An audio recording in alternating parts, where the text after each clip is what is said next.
ನಮಸ್ಕಾರ. ಸಮಸ್ತ ಆರೋಗ್ಯ ಭಾಗ್ಯ ಕನ್ನಡ ಯೂಟ್ಯೂಬ್ ಚಾನೆಲ್ನ ಆತ್ಮೀಯ ವೀಕ್ಷಕರಿಗೆ ಸ್ವಾಗತ.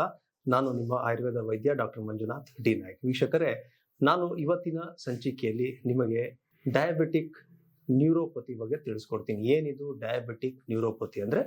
ಡಯಾಬಿಟಿಕ್ ನ್ಯೂರೋಪತಿ ಮಧುಮೇಹದಿಂದ ನರಕ್ಕೆ ಉಂಟಾಗುವಂತ ಹಾನಿಗಳ ಬಗ್ಗೆ ತಿಳಿಸ್ಕೊಡ್ತೀನಿ. ಏನಿದು ಡಯಾಬಿಟಿಕ್ ನ್ಯೂರೋಪತಿ ಅಂದರೆ?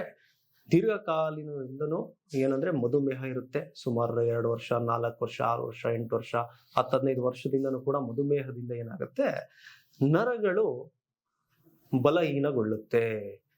ಎಷ್ಟೋ ಜನ ಹೇಳ್ಬೋದು, ಸರ್ ಫಾಸ್ಟಿಂಗ್ ಶುಗರ್ ನಾರ್ಮಲ್ ಇದೆ, ನಾಷ್ಟ ಆದ್ಮೇಲೆ ನಾರ್ಮಲ್ ಇದೆ, ಆದ್ರೂ ನನ್ನ ನರಗಳು ಹೇಗೆ ದುರ್ಬಲಗೊಳ್ತು ಅಂತ ಒಂದು ಪ್ರಶ್ನೆಯನ್ನ ಕೇಳ್ತಾರೆ. ಸೊ ವೀಕ್ಷಕರು, ಇದಕ್ಕೆ ಉತ್ತರ ಈ ಸಂಚಿಕೆಯಲ್ಲಿ ನಾನು ಕೊಡುವಂತ ಒಂದು ಪ್ರಯತ್ನ, ಆಮೇಲೆ ಅದಕ್ಕೆ ಏನು ಪರಿಹಾರ. ನರಗಳಿಗೆ ಏನಾಗುತ್ತೆ, ಸಕ್ಕರೆ ಪ್ರಮಾಣ ರಕ್ತದಲ್ಲಿದ್ದಾಗ ಈ ನರಗಳು ದುರ್ಬಲಗೊಳ್ತಾ ಹೋಗುತ್ತೆ.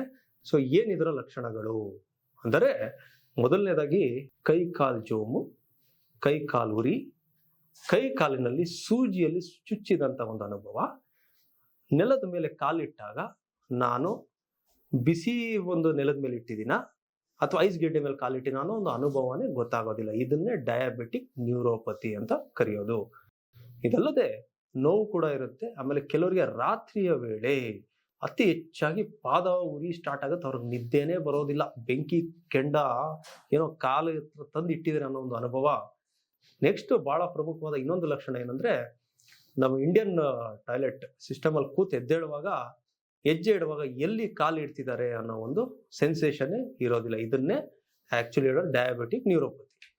ಏನಾಗುತ್ತೆ ಸರ್, ಬಿಡಿ ಅದು ಜೋಮ್ ಬರುತ್ತೆ ಹೋಗುತ್ತೆ. ಆದ್ರೆ ಸಮಸ್ಯೆ ಇರೋದು ಏನಂದ್ರೆ, ಈ ಡಯಾಬಿಟಿಕ್ ನ್ಯೂರೋಪತಿ ಪಾದದಿಂದ ಸ್ಟಾರ್ಟ್ ಆಗಿ ಹಸ್ತಕ್ಕೂ ಬರುತ್ತೆ, ಉರಿಯಕ್ಕೆ ಸ್ಟಾರ್ಟ್ ಆಗುತ್ತೆ, ಆಮೇಲೆ ನರಗಳು ದೌರ್ಬಲ್ಯತೆ ಉಂಟಾಗುತ್ತೆ.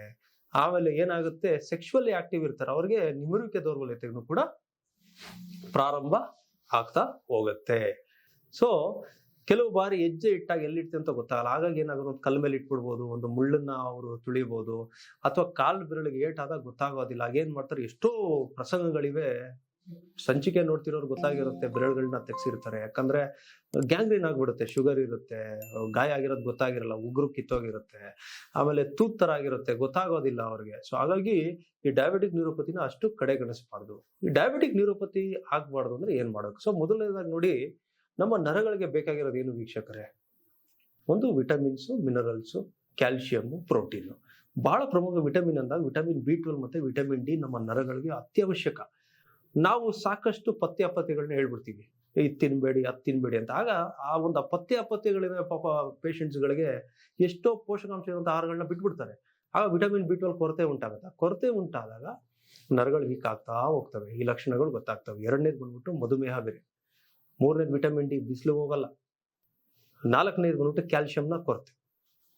ಸೊ ನರಗಳ ಒಂದು ದೌರ್ಬಲ್ಯತೆ ಆಗಬಾರ್ದು ಮಧುಮೇಹ ಇದ್ದಲ್ಲಿ ಅಂದ್ರೆ ವಿಟಮಿನ್ B12 ಇರೋಂಥ ಆಹಾರಗಳನ್ನ ಹೆಚ್ಚಾಗಿ ತಗೋಬೇಕು. ತಾವು ಯಾವ್ಯಾವ್ದ್ರಲ್ಲಿ ಸಿಗುತ್ತೆ ನಿಮ್ಗೆ ವಿಟಮಿನ್ B12? ನಿಮ್ಗೆ ಹಾಲು ಮತ್ತೆ ಹಾಲಿನ ಉತ್ಪನ್ನಗಳಲ್ಲಿ ಸಿಗುತ್ತೆ, ಮೊಟ್ಟೆಯಲ್ಲಿ ಸಿಗುತ್ತೆ, ತಾವು ಮಾಂಸಾಹಾರಿಗಳಾಗಿದ್ದಲ್ಲಿ ಮಟನ್ ಲಿವರ್ ಅಲ್ಲಿ ಸಿಗುತ್ತೆ, ಮಶ್ರೂಮ್ ನಲ್ಲಿ ಸಿಗುತ್ತೆ ತಮಗೆ. ಆಮೇಲೆ ಮೊಟ್ಟೆನ ನೀವು ತಗೋಬೇಕಾಗತ್ತೆ. ಈ ಮೊಟ್ಟೆನೂ ಕೂಡ ನಿಮಗೆ ಅತಿ ಹೆಚ್ಚಾಗಿ ಕ್ಯಾಲ್ಸಿಯಂ ಸಿಗುತ್ತೆ, ಪ್ರೋಟೀನ್ ಸಿಗುತ್ತೆ. ನರಗಳಿಗೆ ಏನು ನಿಮ್ಗೆ ಒಂದು ಪೋಷಣೆ ಬೇಕು ಅದು ಕೊಡುತ್ತೆ. ಇದಲ್ಲದೆ ಬೆಟ್ಟದ ನೆಲ್ಲಿಕಾಯಿ ಬಹಳ ಅತ್ಯುತ್ತಮ. ಬೆಟ್ಟದ ನೆಲ್ಲಿಕಾಯಿ ಜ್ಯೂಸು ಅಥವಾ ಬೆಟ್ಟದ ನೆಲ್ಲಿಕಾಯಿನ ಒಂದು ಜಗದು ಅದರ ರಸ ತಗೊಳ್ಳೋದು, ಅಥವಾ ಬೆಟ್ಟದ ನೆಲ್ಲಿಕಾಯಿ ಉಪ್ಪಿನಕಾಯಿ ಅದನ್ನ ಕೂಡ ತಾವು ಬಳಸ್ಬೋದು. ಇದಲ್ಲದೆ ಅರಶಿಣ ತುಂಬಾ ಒಳ್ಳೆಯದು. ನೆಲೆನೆಲ್ಲಿಯ ರಸ ತುಂಬಾ ಒಳ್ಳೆಯದು.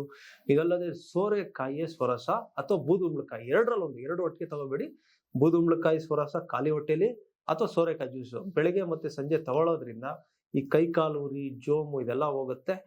ಇದಲ್ಲದೆ ಡ್ರೈ ಫ್ರೂಟ್ಸ್ ಅಲ್ಲಿ ಬಾದಾಮಿ, ನೆನೆಸಿಟ್ಟಂತ ಬಾದಾಮಿಯನ್ನ ಬೆಳಿಗ್ಗೆ ತಿನ್ಬೇಕು. ಯಾಕಂದ್ರೆ ನೆನೆಸಿಟ್ಟಿರೋ ಬಾದಾಮಿ ತಿನ್ನೋದ್ರಿಂದ ಪೋಷಕಾಂಶ ನಮ್ಮ ದೇಹ ಹೀರ್ಕೊಳ್ಳುತ್ತೆ ಚೆನ್ನಾಗಿ. 6ರಿಂದ 8, ಕನಿಷ್ಠ 4, ಗರಿಷ್ಠ 10ನಷ್ಟು ಬಾದಾಮಿಯನ್ನ ತಾವು ತಿನ್ಬಹುದು ಮಧುಮೇಹಿಗಳು. ಅಥವಾ ಯಾರೇ ಆಗಲಿ ನ್ಯೂರೋಪತಿ ಇದ್ರೆ ಬೇರೆ ಕಾರಣಗಳಿಂದ ಅವರು ಈ ಒಂದು ಪ್ರಯೋಗವನ್ನ ಮಾಡಬಹುದು. ಅತ್ಯುತ್ತಮವಾದಂತ ಒಂದು ಗಿಡಮೂಲಿಕೆ ಅಂದ್ರೆ ಎಲ್ರಿಗೂ ಗೊತ್ತಿರುತ್ತೆ, ಹಿರೇಮದ್ದು ಅಥವಾ ಅಶ್ವಗಂಧದ ಬೇರಿನ ಚೂರ್ಣವನ್ನ 1 ಚಮಚ ರಾತ್ರಿ ಹಾಲಿನ ಜೊತೆ ಮಿಶ್ರಣ ಮಾಡಿ ತಗೊಳ್ಳೋದ್ರಿಂದನೂ ಕೂಡ ಈ ಒಂದು ಕೈ ಕಾಲು ಜೋಮು, ಕೈ ಕಾಲು ಉರಿ ನಿವಾರಣೆ ಆಗುತ್ತೆ. ಇದಲ್ಲದೆ ಹರಳೆಣ್ಣೆ ಅತ್ಯದ್ಭುತವಾದಂತಹ ಒಂದು ಕೊಡುಗೆ ಈ ಒಂದು ಕೈ ಕಾಲು ಉರಿ ಜೋಮ್ಗೆ. ಸ್ವಲ್ಪ ಬೆಚ್ಚಗೆ ಮಾಡಿ ಪಾದಕ್ಕೆ ಮಸಾಜ್ ಮಾಡಿ ರಾತ್ರಿ ಮಲಗೋದ್ರಿಂದ ಕೈ ಕಾಲು ಉರಿ ಜೋಮು ನಿವಾರಣೆ ಆಗುತ್ತೆ. ವಾಕಿಂಗ್ ಜಾಸ್ತಿ ಮಾಡಿ ಅಂತ ಹೇಳ್ತೀನಿ. ಮುಂದಿನ ಸಂಚಿಕೆಯಲ್ಲಿ ಭೇಟಿ ಮಾಡ್ತೀನಿ. ಆ ಸಂಚಿಕೆ ವೀಕ್ಷಿಸಬೇಕಾದ್ರೆ ನಮ್ಮ ಆರೋಗ್ಯ ಭಾಗ್ಯ ಕನ್ನಡ ಯೂಟ್ಯೂಬ್ ಚಾನಲ್ ಲೈಕ್ ಹಾಗೂ ಸಬ್ಸ್ಕ್ರೈಬ್ ಮಾಡೋದು ಮರಿಬೇಡಿ. ನಮಸ್ಕಾರ ವೀಕ್ಷಕರೇ.